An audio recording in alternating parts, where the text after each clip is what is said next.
Hello everybody, this is Deb from Just Do Something Homestead, and it is mid-September and the garden is finally starting to slow down. Things like cucumbers are all finished. In fact, I kept a few of the cucumbers on there for seed saving, but most of them are finished. Right, Betsy? We have lots of lima beans that are not ready yet, but it's not going to be real long. They're starting to fill in. This is my one lima bean trellis, and it is absolutely amazing in here. I love coming in here just because it's so cool. And these are my squash plants. So as you can see, this season is wrapping up very quickly. West Virginia, winter comes in pretty fast and furious. We are down in the 40s now in the morning. And today we're finally getting some much needed rain. But today's video is all about this. And if you followed my channel for any amount of time, you know that my very first video was about starting sweet potato slips. And these are the plants that I started with those slips. So these are all sweet potatoes. And today I am going to dig up just a few to check on them. Sweet potatoes are one of those strange vegetables where they will just keep growing. And that sounds fine and great until you end up with some 12-inch sweet potatoes. When they get to be that point, nobody wants to purchase them. Nobody wants to slice them. They're just really hard to handle. So we're going to dig up a couple sweet potatoes. Chickens absolutely love sweet potato leaves. And so they are all lined up here between my garden and the chicken run, waiting for some of those leaves because they know when I'm over here, they most likely are going to get something great to eat. What are you talking about? And as you know, we use woven weave fabric, so in order to harvest our sweet potatoes, we actually need to remove the vines, remove the staples from the cloth, and get beneath it to dig them up. So some of the tools you need, pliers to pull out those staples, and I'm just using a little shovel. I don't need to dig them all. I'm just going to dig down and see how big they are. And I think this is interesting. This is one of the holes that I planted the original sweet potato in, and I can see the sweet potatoes right there in those holes. So pretty cool. All right, these staples are in there pretty good. I had really hammered them well when I put those in this summer. So we're going to give it a yank, loosen it up. There we go. And pull out the staple.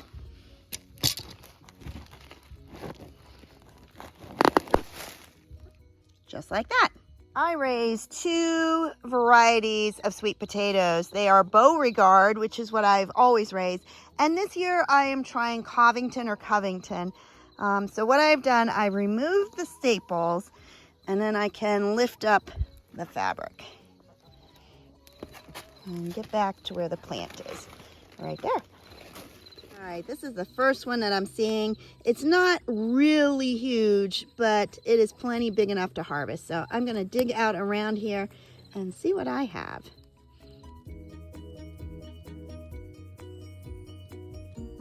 Well, here is the first one that I was able to dig. He is definitely large enough. In fact, he's a little bit bigger than I would like. Now, on this end of the garden, the soil is very, very hard. So I am pleased. I knew they would be curvy and wonky, but this one's not bad at all. And hear that? It is starting to pour. So, so much for quickly digging up a couple plants before it started raining. This is one vine. I gave it a yank after I pulled out those sweet potatoes, and I am going to give this entire vine to my chickens, but you can see how sweet potato vines easily take over a garden. Well, that was impeccable timing. It hasn't rained for a month, and as I go to start digging my sweet potatoes, it begins to pour. So this is part of one plant.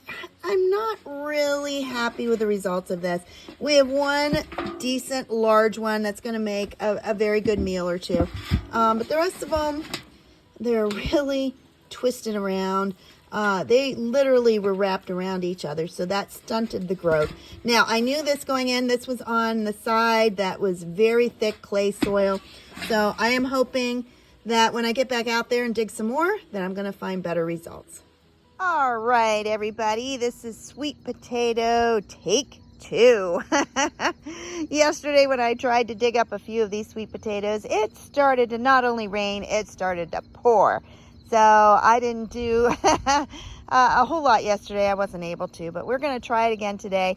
Now, the problem I have here is I can see one of my watermelons has grown in with the sweet potatoes. But we're going to get started and see what we can dig up. And this is, again, just one vine from one sweet potato slip that I planted. So I'm going to go give this to the chickens. I can tell that this one is growing better than the last one. The last one was all tangled right at the top because the soil had been too hard for it to actually move and grow deep down into the soil. So, oh, there we go. Oh, this is looking much more promising. Oh, these are so much better. Look at this sweet potato. That is a beauty. And there are more down here. These are Beauregard, which I absolutely love Beauregard. And the soil is softer up here. I can actually dig it with my hands, which is pretty cool. Oh, there's another one. Ooh, what a beautiful sweet potato. Wow, look at this sweet potato. This was right near the surface, so I really didn't have to dig, but I'm not sure how deep it is. Oh, he's in there good.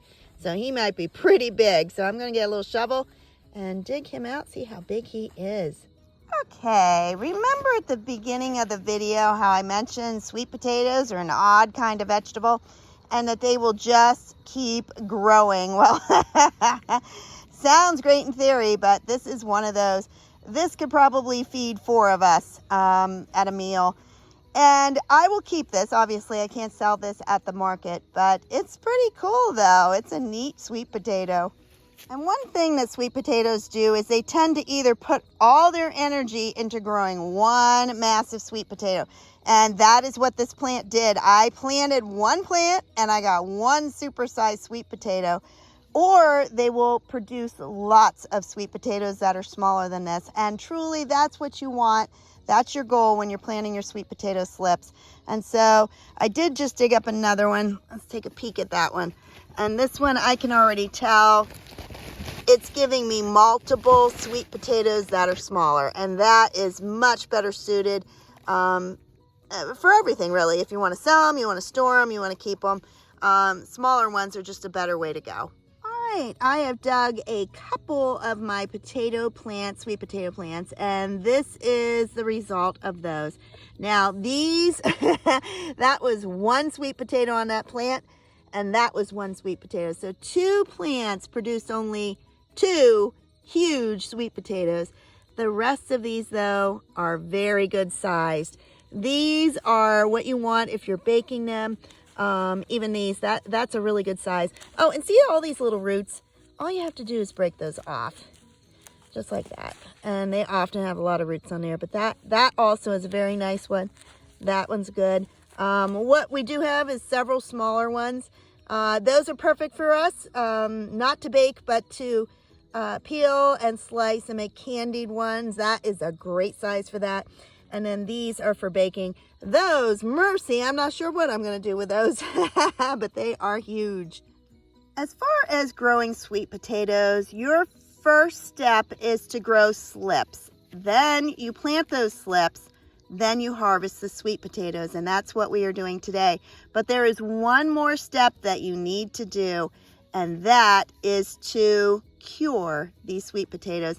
And sweet potatoes are very different than regular potatoes. You're not going to lay them out and put them in the sun or anything like that.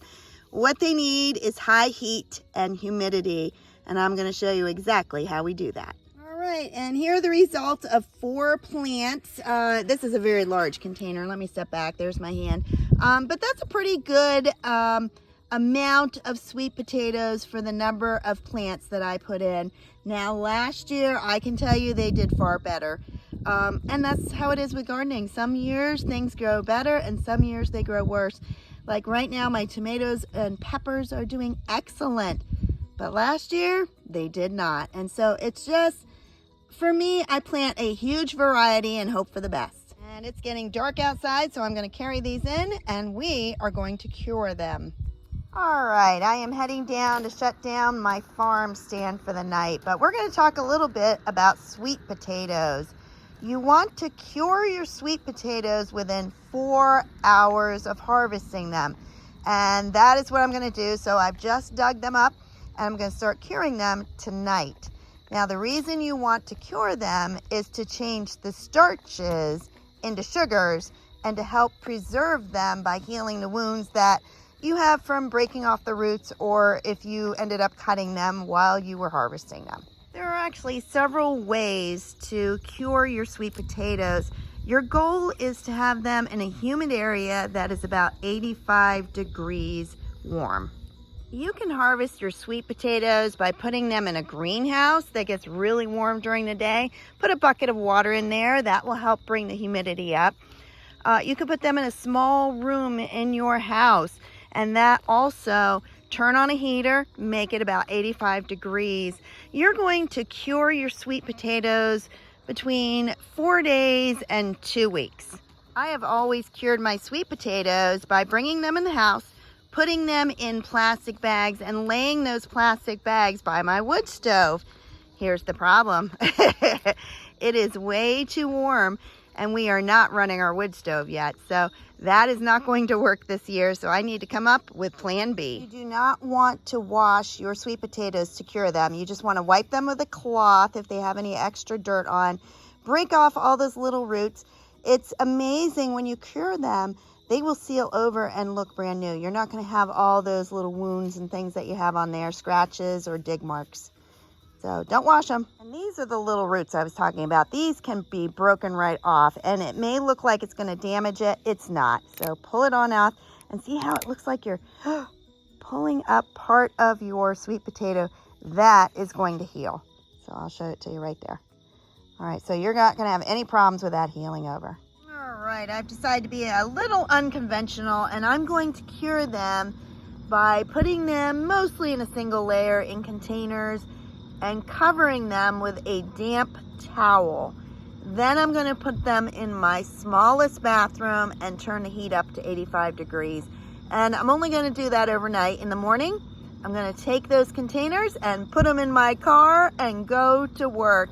And it is hot and it is sunny during the day, so that will definitely bring the temperature up high enough.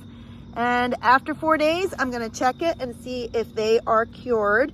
I will know that because the cuts will have healed and they will be firm when you squeeze them. Once cured, they will be sweet and they will be wonderful. And all you need to do is put them in a root cellar or a cool, dry basement for the winter. And honestly, they will last for months. I am able to keep them until the following spring. And that's it. I have put a damp cloth, it's actually a towel, on top of my container. You don't want it dripping wet. You want it damp just to keep the humidity in the container. And now I am going to put it inside my smallest bathroom, 85 degrees. If you found this video helpful, please like, subscribe, and share. Have a blessed day, everybody. Bye-bye.